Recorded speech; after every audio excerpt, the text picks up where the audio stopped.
नंदुरबार तालुक्यात 2 दिवस झालेल्या मुसळधार पावसामुळे शेती पिकांचं मोठ्या प्रमाणात नुकसान झालं आहे.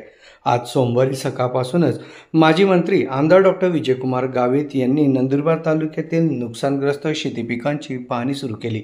झालेल्या मुसळधार पावसात केळी, पपई, कापूस, मिरची, सोयाबीन, ऊस या शेती पिकांचं मोठ्या प्रमाणात नुकसान झालं. चौपाळे, वावद, रनाळे, होर, कोपर्ली, ओसरली शिवारात नुकसानाची पाहणी त्यांनी केली. सकाळी 9 वाजेपासून सुरू झालेला हा दौरा दुपारी 2 वाजेपर्यंत सुरू होता.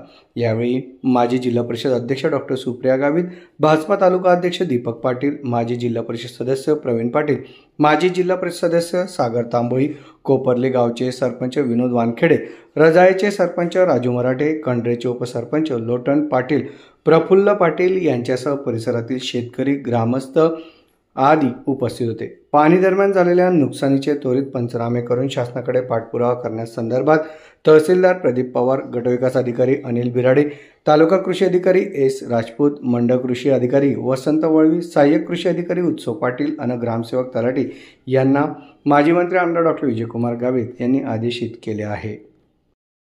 नंदुरबार तालुक्यामध्ये 2 दिवसापासून वादळी पाऊस या ठिकाणी होत आहे आणि 2 दिवसामध्ये नंदुरबार तालुक्यामध्ये जे वेगवेगळ्या ठिकाणी या शेतांमध्ये जे नुकसान झालेले, तर ते नुकसान पाहणी करण्यासाठी नंदुरबार विधानसभेचे आमदार आदरणीय डॉक्टर विजयकुमार गावित साहेब, त्यांच्यासह नंदुरबारचे तहसीलदार साहेब, नंदुरबारचे BDO साहेब व कृषी अधिकारी आणि त्यांची संपूर्ण टीम या ठिकाणी आम्ही सकाळपासून पाहणी करत आहोत. आणि आपण या ठिकाणी बघत असणार की माझं मागे या ठिकाणी ऊसाचं जे नुकसान झालं आहे याचसह या ठिकाणी कापूस असेल, पपई असेल, त्याच्यानंतर केळी असेल, मिरची व कांदा या ठिकाणी या पिकांचं खूप मोठ्या प्रमाणामध्ये नुकसान झालेलं आहे.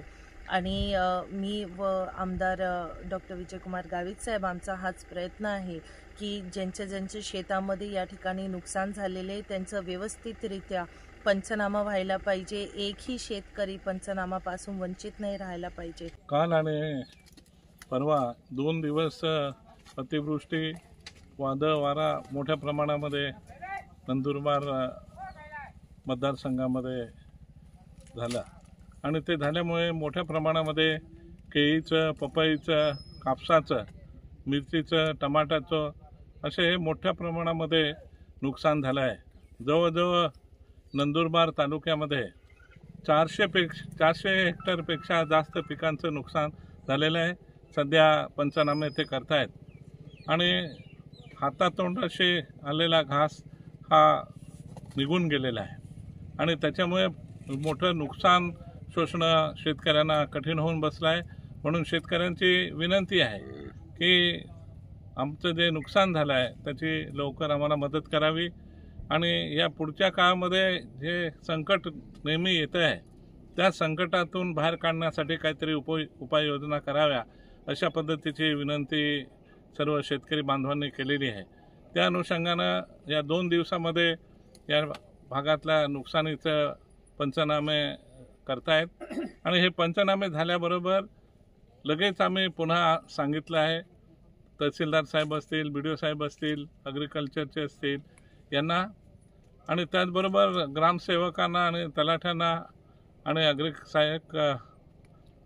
ॲग्रिकल्चर असिस्टंट यांना आम्ही सांगितलं आहे की तुम्ही सर्वे केल्यानंतर त्या गावाच्या चावडीवर किंवा ग्रामपंचायतीवर लावून दवंडी द्या की अजून कोणी सुटून गेलं आहे का, आणि सुटून गेलं असेल तर त्याचंही 2 दिवसामध्ये शेत बघून पंचनामे करून अंतिम करून लवकरात लवकर शासनाला पाठवायचं मदतीसाठी आणि त्या पद्धतीचे आम्ही निर्देश दिलेले आहे.